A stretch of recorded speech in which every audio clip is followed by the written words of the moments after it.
या आहेत संभाजीनगर जिल्ह्यामधील कन्नड तालुक्यातील, बरोबर आहे ना, कन्नड तालुक्यातील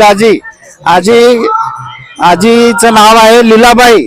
लीलाबाई जानकीराम दवंगे, जिल्हा संभाजीनगर, तालुका कन्नड. कन्नड वय किती आजी?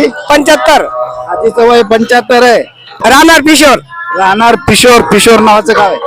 आजीचं वय 75 आहे आणि अजूनही चालत चालत चालत वारी करणार आहे. पंढरपूरला जाणार आहे. पंढरपूरला जाणार आहे पै तिथे दर्शन घ्यायला पांडुरंगाचं भारी.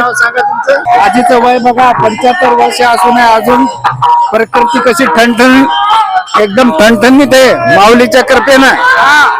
बरोबर आहे. माऊलीच्या कृपेनं, माऊलीच्या कृपेने वारी का करता?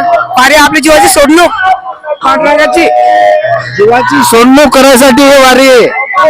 25% परमार्थ देवाला काढायची 25% संसारातून. माऊली 25 वर्षापासून वारी करत आहे. वय 75 आहे. 9% आपल्या परमार्थ, 25% परमार्थ. चला.